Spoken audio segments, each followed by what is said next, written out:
नमस्कार, बहुत स्वागत है आपका। आप देख रहे हैं न्यूज 18 इंडिया। मैं हूं आपके साथ पूजा। नमस्कार, मैं हूं आपके साथ जसप्रीत कौर। 2024 लोकसभा चुनाव को लेकर बीजेपी ने कमर कस ली है। गृह मंत्री अमित शाह और बीजेपी अध्यक्ष जेपी नड्डा लोकसभा चुनाव की रणनीति बनाने के लिए कल रात ही कोलकाता पहुंच गए। कोलकाता में अमित शाह और जेपी नड्डा के आज कई कार्यक्रम हैं। इस दौरे पर दोनों नेता संगठन की तैयारियों का जायजा भी लेंगे और उसके साथ ही दोनों नेता गुरुद्वारा बारा सिख संगत और काली घाट मंदिर भी जाएंगे और पश्चिम बंगाल बीजेपी के कई बड़े नेताओं और संगठन के साथ यहां अहम बैठक भी करेंगे। तो अमित शाह और जेपी नड्डा कोलकाता पहुंच चुके हैं। तस्वीरें आपको दिखा रहे हैं। नेताओं और संगठन के सदस्यों के साथ बैठक करेंगे दोनों नेता। ऐसे में लोकसभा चुनाव की तैयारियों के मद्देनजर ये दौरा काफी ज्यादा अहम हो जाता है। आपको बताते हैं कि अमित शाह और जेपी नड्डा का आज कोलकाता में कार्यक्रम क्या रहने वाला है। एक एक करके हम आपको वॉल ग्राफिक्स के जरिए बताएंगे। जी हाँ, ग्राफिक्स के जरिए आपको ये समझाते हैं कि अमित शाह और जेपी नड्डा जब कोलकाता पहुंचे हैं तो क्या कुछ उनका कार्यक्रम रहेगा। यहाँ पर देखिए, गुरुद्वारा बारा सिख संगत वो पहुंचेंगे, साथ ही काली घाट मंदिर में भी दोनों नेता यहाँ पर पहुंचेंगे, दर्शन करेंगे। नेताओं और संगठन के सदस्यों के साथ भी बैठक करेंगे। तो कोलकाता में शाह और नड्डा के कार्यक्रम के बारे में हम आपको एक एक करके बता रहे हैं कि आज उनका क्या कार्यक्रम रहने वाला है। तो यहां पर संगठन के नेताओं के साथ अहम बैठक होगी और इसे 2024 की चुनाव की रणनीति के लिहाज से भी काफी अहम माना जा रहा है।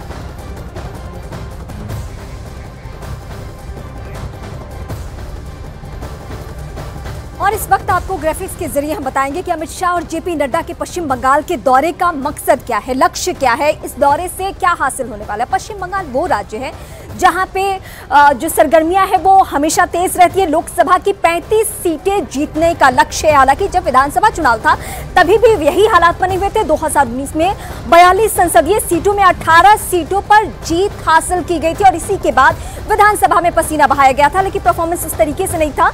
लेकिन अब इस 2019 के बाद जो 24 की लड़ाई है पश्चिम बंगाल के लिहाज से वो बेहद अहम है।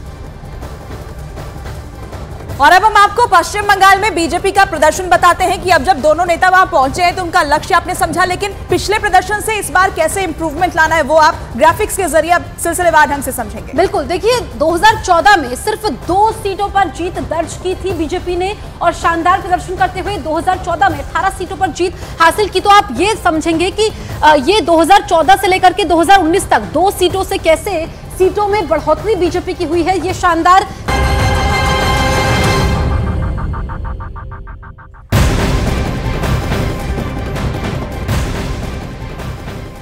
और इस वक्त एक ब्रेकिंग न्यूज आ रही है। पाकिस्तान के आतंकियों ने सीमा पार से घुसपैठ की बहुत बड़ी साजिश रची है। सूत्रों के मुताबिक पीओके में आतंकियों के 18 ट्रेनिंग कैंप और 37 लॉन्च पैड एक्टिव है और इन लॉन्च पैड से 200 आतंकी भारत की सीमा में घुसपैठ करने की फिराक में है। बताया जा रहा है कि इन आतंकियों को पाकिस्तान की सेना जंगलों में ट्रेनिंग दे रही है। सूत्रों के मुताबिक पीओके में इन आतंकियों को पाकिस्तान के एसएसजी कमांडोज ट्रेन कर रहे हैं और ऐसे में पीर पांजाल के जो तमाम श्रेणियां हैं, जंगल हैं, वहां पर इनकी मौजूदगी है और कोहरे का फायदा उठाकर ये वहां पर अपना ट्रेनिंग कैंप चला रहे हैं।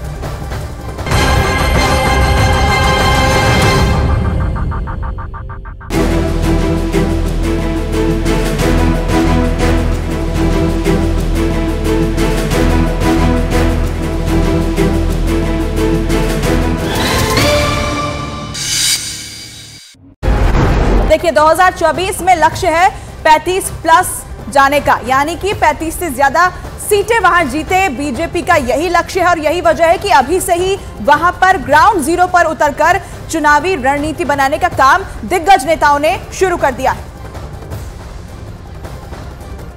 कोलकाता पहुंचे गृह मंत्री अमित शाह और बीजेपी अध्यक्ष जेपी नड्डा के कार्यक्रम के दौरान टीएमसी कार्यकर्ताओं का विरोध प्रदर्शन भी है।